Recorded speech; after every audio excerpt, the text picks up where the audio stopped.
12 years, okay, since I first came to Poland. Don't worry, I won't go year by year. But I've seen a little bit of what we've got to offer, and I can say that the future is very, very bright. Very. It's working very, very well, and we have the perfect ingredients for success.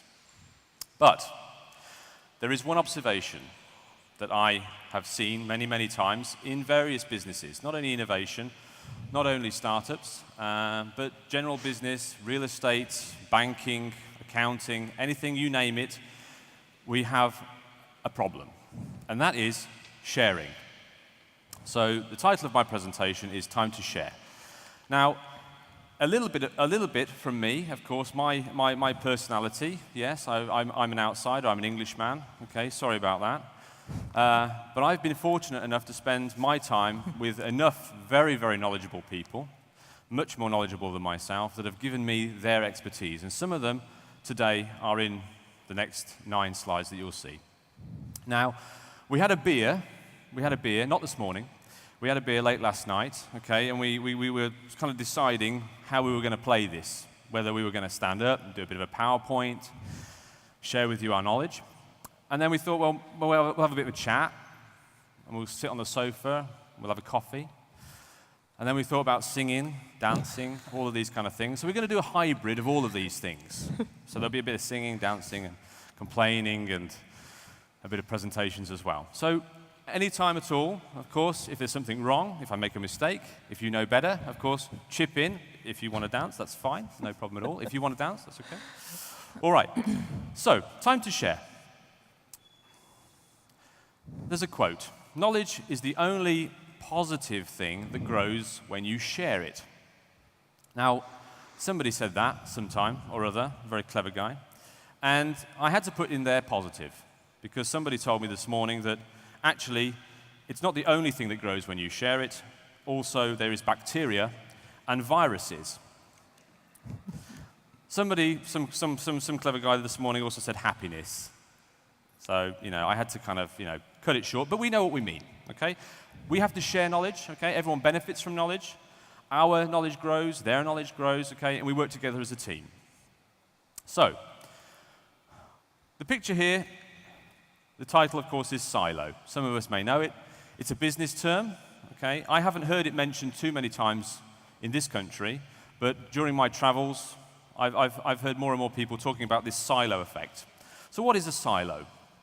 Dictionary definition, it says on the business side, a wall or boundary put up by an organization to keep them focused on accomplishing their goals, keeping outsiders from interfering with progress or, very importantly, stealing ideas.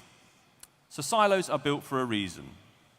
There are competitions for resources and success, competing priorities, and lots of irrelevant activities.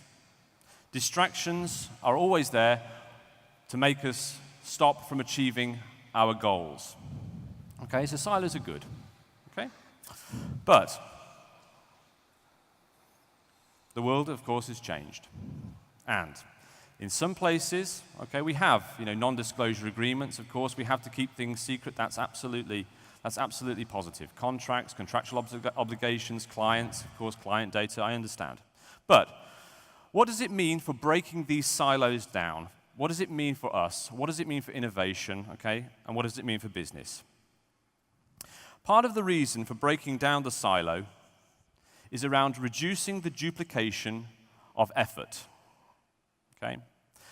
So we've got our technology park, we've got our office building, we've got our company, our startup, our university, okay? Nobody's speaking to each other, there's no collaboration between any of them, and they're all doing pretty much the same thing. They're all targeting the same people, they're all arranging the same conferences, okay? They're booking the same speakers, they're making the same mistakes. If you take two teams that would be competing on a project and instead get them to work together and collaborate on the project, the hope is that you will get a better output that incorporates the best ideas from all employees throughout the company. Sounds obvious? Another benefit of breaking down the silo is that we open up the information that is accessible to everyone, okay? A central communication channel so that we all know where we are, what we're doing, who we are, what we're supposed to be doing, okay? And that will only produce more positive effects and make us more efficient and effective at what we're doing, okay? So, there we go. It's also true on a larger scale. Now, as I said, 12 years, okay? I've lived in Gdynia, I've lived in Sopot, I've lived in Gdansk, okay? I work with local government sometimes, okay? And I've seen, you know, different sides of the story. Different towns, different governments, different presidents, okay? But of course, the benefits of working together are many. The benefits of staying separate are few, really. It's also true on a much larger scale, okay? So here we've got a graphic that shows EU member states' innovation performance. Now, if we take a look at the top, if we take a look at the guys in green, okay, we can see actually you guys, okay? All right? Why is that? Of course, they'll tell us. At the bottom, okay, we've got the Central Eastern European member states. Poland being fourth from the bottom, okay? With the exception of the Czech Republic, of course, sitting in the middle. It's a very large American population. They've been there for years, okay? So they've actually infiltrated business and established their networks, established their global links much, much earlier on, okay? So we are down the bottom. So I'm here to ask questions, not to answer them, okay? I'm here to ask the questions, and these guys will give the answers, the experience, and the knowledge. First question, why is this happening? I have a few ideas. I'm sure you do. It's not a new subject for us, okay? First question. Second question, what can we do? Now, I have, you know, a vision, let's say, that perhaps we should start to have an umbrella organization. Something that really, truly oversees what we're all doing. A central communication channel, a central committee, perhaps. Non-affiliated would be best. Of course, it must be attached to the government in some respect, and to enforce a cooperation between all of our industries, okay? So all of our establishments, associations, organizations, our calendars, our business parks, our businesses. I set up something called the stakeholder panel. It wasn't about innovation. It was basically about businesses coming together, people who had a vested interest in Gdansk, people whose budget sheets were reflected by the number of people or the opinion of people that were visiting this city. People like the retail, people like the hotels, people like the ports, okay? And we actually formed a strategy, be it a loose one, but we formed a strategy that always makes sure we are always on a level, that we are always communicating. Good ideas, bad ideas are voiced. We're all very well-traveled people, and we all have opinions. We've been there, we've seen something, we like it, we bring it back to the table. So there has to be more integration, more channels, more openness, more sharing of ideas. Then we can go to the future. Cities around the world, cities around Europe, our Nordic neighbors are doing it far, far, far better than us. Why? Because they have these integrated networks, they have a custom of sharing, of caring about each other's businesses, and for the success of the greater good, which is most important. If they're going to advise somebody, if they're going to pass somebody connections, okay, hopefully they're going to get it back. But the secrets and the silos are gone. Okay. Any comments? Not yet. Okay, okay. The gold is at the end. The gold is at the end. Okay, bear with me. All right.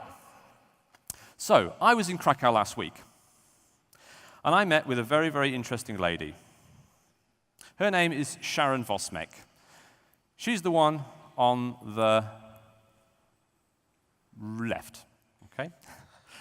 The other one I'm not sure, but of course, she is a powerful lady, okay? She's in Silicon Valley, okay? She is the CEO of a company called Astia. And she was down in Krakow last week, and I was fortunate enough to have a cup of coffee with her. And I told her that I was speaking about this subject, because I feel very passionate about this. And she said, okay, look, it works in any way. It works in any scale. Small, personal, big, regional, citywide, governments, it's the same. She said 4 key points of success. The average social perceptiveness of the members, okay? So basically, group intelligence we know about, group working we know about, but it's not actually reflected on the individual intelligence.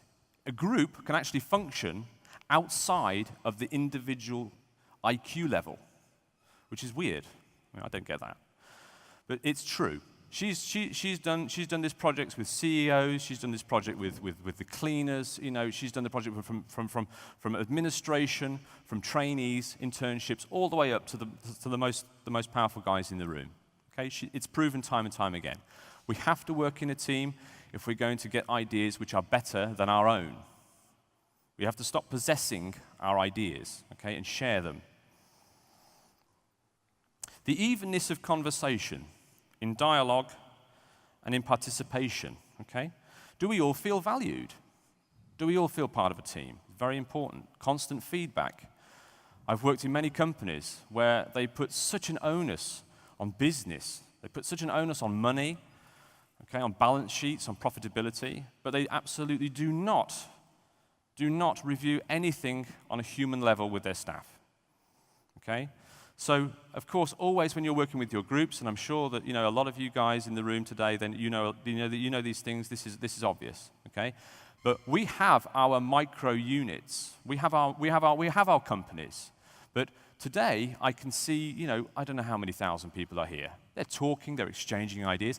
Is that a normal thing? Is that a normal thing? That's another question. Yeah. Is that something that we do every day? Pop downstairs, have a cup of tea, share an idea. Yeah. Do the guys at Starter, are they talking to the guys at GPNT? Are GPNT talking to PPNT? Yeah? Is there a good cross-collaboration to fly the flag for Gdansk to say that we're here? Okay? Group power, group thinking for the greater picture, for the bigger picture. The last points that she made, very important. The proportion of women in the group, very important. Of course, body language, they are masters at body language. Masters of reading in between the lines, of course, and picking up the vibrations. Okay, that's what she said. So if we want to have smarter teams, if we want to be more connected, if we want to be more personable, we have to include more women. And I have to say, actually, Tom, I'm really amazed, actually. There's not really much I can say. The Infoshare is full of lovely, lovely ladies. So I'm very happy about that. On our stage, there are 2 of only 3 female speakers here today. The other one is your wife. So that was very, very important. She stressed we have to have a good balance between men and women in our groups. And number 4. Thank you. That was a round of applause there. All right, number 4, and lastly, the access to opportunities and networks. Okay? So basically, are we doing enough? Are we looking outside our own borders? I know that there are success stories. I know that people have jumped to Silicon Valley. I know that people have jumped to the UK. We work with these people. Yes, they find markets outside. I know there are successes. But is that being actually put back into our ecosystem? Are those people feeding back their information and their contacts? Or are they keeping it to themselves?